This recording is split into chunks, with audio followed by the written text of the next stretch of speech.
والذين يرمون المحصنات ثم لم يأتوا بأربعة شهداء فاجلدوهم 80 جلدة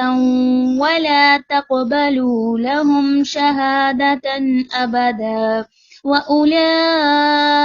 هم الفاسقون۔ الذین، اور وہ لوگ جو یرمون تہمت لگائیں المحصناتی پاک دامن عورتوں پر ثم پھر لم نہ یاتو وہ لائیں باربعاتی 4 شہداء گواہ فجلدوہم تو کوڑے مارو انہیں 80 جلدتن کوڑے ولا اور نہ تقبلو تم قبول کرو لہم ان کی شہادتن گواہی کو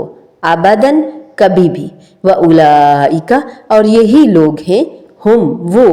الفاسقون جو فاسق ہیں۔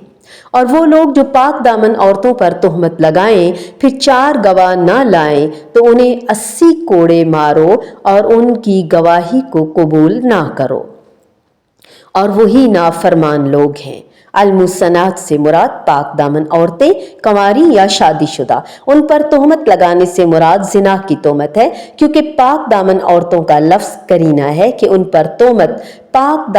دامن نہ ہونے کی ہے۔ اس کے علاوہ 4 گواہوں کی شہادت کی بھی دلیل ہے کہ مراد زنا کی تہمت ہے۔ اگر کوئی شخص کسی پر چوری یا شراب نوشی یا کفر وغیرہ کی تہمت لگائے تو اس پر حد قذف نافذ نہیں کی جائے گی، بلکہ حاکم کی ثوابدید کے مطابق تعزیر ہوگی۔ اگرچہ یہاں ذکر پاک دامن عورتوں کا ہے مگر اس میں پاک دامن مرد بھی شامل ہیں، لیکن عورتوں کی نازک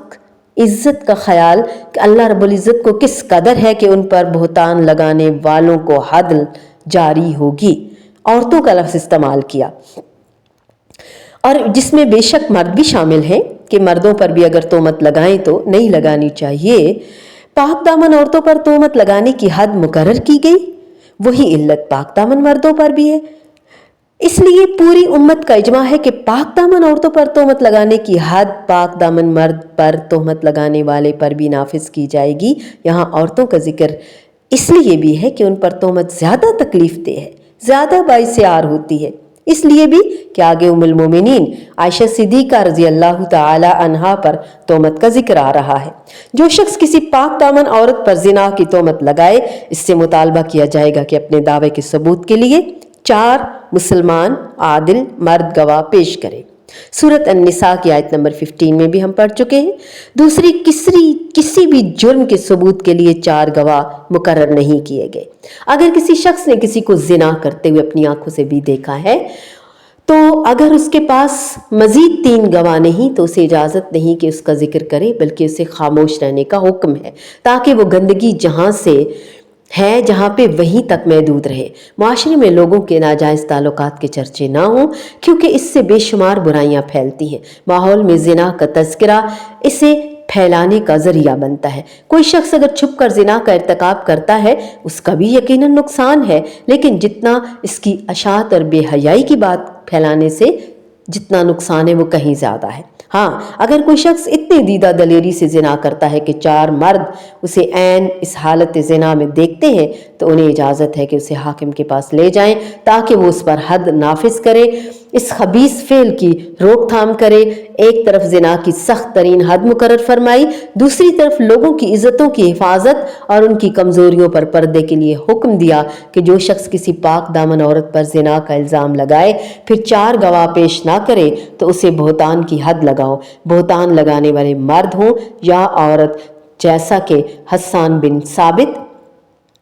اور مستہ بن اساسہ رضی اللہ تعالی عنہما کے ساتھ حمنہ بنت جحش پر بھی حد قذف لگائی گئی۔ جس شخص کو بھی کسی پاک دامن مسلم مرد یا عورت پر زنا کا الزام جو بھی لگائے گا پھر 4 گواہ نہ لا سکے تو اللہ تعالیٰ نے اس کے متعلق 3 احکامات دیے ہیں۔ پہلا یہ کہ اسے 80 کوڑے مارو، دوسرا یہ کہ اس کی شہادت کبھی بھی قبول نہ کرو، اور تیسرا یہ کہ یہی لوگ فاسق ہیں، نافرمان ہیں۔ اولئک هم الفاسقون۔ فاسق